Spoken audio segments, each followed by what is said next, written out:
बिस्मिल्लाहिर्रहमानिर्रहीम। अल्लाहुम्मा सल्लि अला मुहम्मद व अला आलि मुहम्मद। रब्बि शरह ली सदरी व यस्सिर ली अमरी वहलुल उक़दतम मिन लिसानी यफ़क़हू क़ौली। अस्सलामु अलैकुम दोस्तों, मैं हूँ एक आम सा मुसलमान फ़कीर मासूम वारसी। दोस्तों, हमारी ज़िंदगी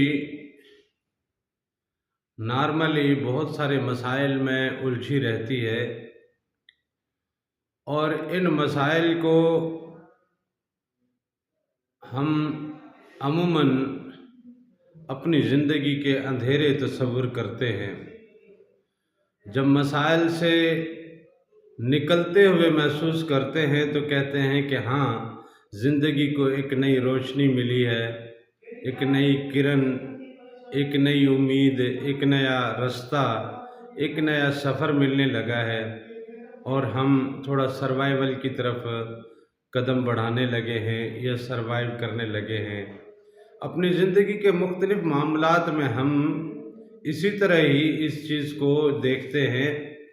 लेकिन ये ज़िंदगी तो हमारी आर्जी है ना। इस आर्जी ज़िंदगी के मामलात में उलझाव को अगर हम अंधेरी रात या अंधेर रास्ता समझते हैं तो इस मसले से या इन मसाइल से निकलने को हम अगर रोशनी समझते हैं तो वो जो ज़िंदगी जो हमेशा की दायमी ज़िंदगी हमारे सामने आने वाली है और जिस ज़िंदगी की तरफ हमारा कदम बढ़ने वाला है और उसी ज़िंदगी से ही हमारे तमाम मामलात जुड़े हैं। अगर उस ज़िंदगी के लिए हमने कुछ यहाँ कमा लिया, यहाँ कुछ उसका एहतमाम कर लिया तो वो ज़िंदगी हमारी बड़ी सुकून से, बड़ी आसानी से गुज़रनी है। अब उस ज़िंदगी में हमने अपने लिए अंधेरे समेटने हैं या रोशनी समेटनी है, इसके लिए हमें आज ही सोचना है। अगर हम आज अपनी इस ज़िंदगी में आने वाली ज़िंदगी के लिए कुछ प्लान नहीं करते तो इसको आप यूँ समझें कि हम अपने आज को आने वाले कल के लिए प्लान नहीं करते। हम नॉर्मली अपनी ज़िंदगी में अपने बचपन से ये सोचते हैं कि बड़ा हो के मैं ये करूँगा, बड़ा हो के मैं ये बनूँगा। अब जब बड़े होते हैं, हमारी शादियाँ होती हैं, हमारा घर अपना एक सेपरेट हमारा ख़ानदान बनने लगता है, तो ऐसे में हम वो सब कुछ सोचते हैं कि अपनी बीवी को, अपने बच्चों को, अपने घर को हमने ऐसा बनाना है, अपने लिए रोज़गार का ये एहतमाम करना है या इस तरह का हमने रोज़गार तलाश करना है। कुछ ड्यूटियों के लिए, नौकरियों के लिए अपने आप को तैयार करते हैं, कुछ कारोबार के लिए अपने आप को तैयार करते हैं, कुछ मुख्तलिफ़ कंसल्टेंसीज़ के लिए अपने आप को प्रिपेयर करते हैं और उसके लिए वो मुख्तलिफ़ कोर्सेज़ भी करते हैं, मुख्तलिफ़ स्किल्स भी लेते हैं और मुख्तलिफ़ मामलात से वो गुज़रते हैं। तो उन्हीं मामलात से गुज़र कर ही वो अपने आने वाले कल को बेहतर बनाते हैं और अपने आने वाले कल का एक रोशन मुस्तक़बिल का एक प्लान रखते हैं और अपने मुस्तक़बिल को रोशन करने का एक मुकम्मल लाहे अमल तैयार करते हैं। अब जब हम इस आर्ज़ी ज़िंदगी के मुस्तक़बिल को रोशन करने का एहतमाम करते हैं तो हमने दायमी ज़िंदगी को रोशन करने का क्या एहतमाम किया है, उसका क्या हमने सोचा है, ये हमारे लिए बिल्कुल लाजिम होता है, बिल्कुल वैसे ही जैसे हम इस ज़िंदगी में अपने आने वाले कल के लिए सोचते हैं या प्लान करते हैं। लिहाजा वहाँ उस ज़िंदगी में रोशनी समेटने के लिए, उस ज़िंदगी को रोशनी मुहैया करने के लिए, अंधेरों से बचने के लिए हमें रोशनी का वो सफ़र तय करना पड़ता है, उस रोशनी के सफ़र में कदम रखना पड़ता है। उस रोशनी के लिए हमें यहाँ बैठ के कुछ न कुछ तगोदो करनी है और वो रोशनी का हमें जो ہمارا خیال یا پروگرام ہے اس کو اچیو کرنے کے لیے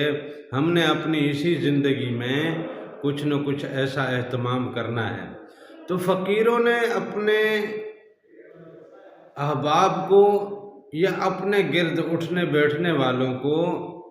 آنے والی زندگی میں روشنی سمیٹنے کے لیے ذکر اذکار کی تعلیم فرمائی ہے، اور وہی تعلیم ہم آپ کو کرتے ہیں، اور اسی کی دعوت ہم آپ کو دیتے ہیں کہ ذکر اذکار کے ذریعے ہی ہم نور سمیٹ سکتے ہیں، روشنی سمیٹ سکتے ہیں۔ ہم اپنی زندگی میں جہاں باقی بہت سارے کام کرتے ہیں تو وہاں ہمیں تھوڑا سا وقت اس سوچ کے لیے اور اس پروگرام کے لیے مختص کرنا پڑے گا، تاکہ ہم اپنے آنے والی زندگی، کیونکہ یہ زندگی جو ہم نے گزاری ہے یا جو ہم گزار رہے ہیں یہ لا محالہ ختم ہونی ہے، اور جو یہ زندگی ختم ہونی ہے تو اس کے بعد کی کسی زندگی سے ہم نے جا کے اس میں قدم رکھنا ہے، اور آنے والی زندگی میں جب ہم نے قدم رکھنا ہے اور یہ طے ہے اور یہ بالکل ہی ہم نے اس بات کو پورے ایمان اور اعتماد کے ساتھ اپنے پلے باندھا ہوا ہے، تو اس حوالے سے ہمیں اس کا اہتمام تو کرنا پڑے گا، اور وہ ہے صرف اور صرف ذکر اذکار کے ذریعے ہم اپنے آنے والی زندگی کو منور کر سکتے ہیں۔ اس روشنی کے سفر کا صرف ایک ہی اہتمام ہے کہ ہم اپنی زندگی میں ذکر اذکار کے لیے، ذکر کے لیے، اللہ کی ذکر کے لیے، اللہ کو یاد کرنے کے لیے وقت نکالیں، اس رب کو یاد کرنے کے لیے وقت نکالیں جس رب نے ہمیں یہ زندگی دی، اس رب کو یاد کرنے کے لیے وقت نکالیں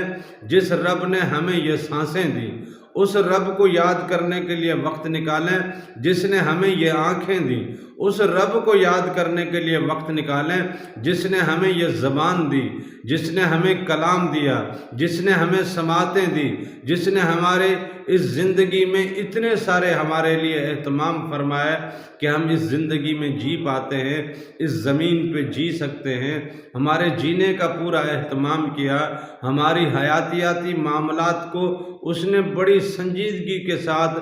بڑے ہی طریقے کے ساتھ، بڑی خوبصورتی کے ساتھ اس نے مزین فرمایا ہے، تاکہ ہم یہاں بہتر سے بہتر طریقے سے جی سکیں، رہ سکیں۔ لہذا اس رب کے شکرانے میں، اس رب کی محبت میں، اس رب کی یاد میں ہمیں وقت تو دینا پڑے گا، ہمیں وقت نکالنا پڑے گا، اور وہ وقت نکال کے اس میں اس رب کو یاد کر کے، اس کا ذکر کر کے ہم اس نور کے سفر میں قدم رکھ سکتے ہیں اور آنے والی زندگی کو منور کر سکتے ہیں۔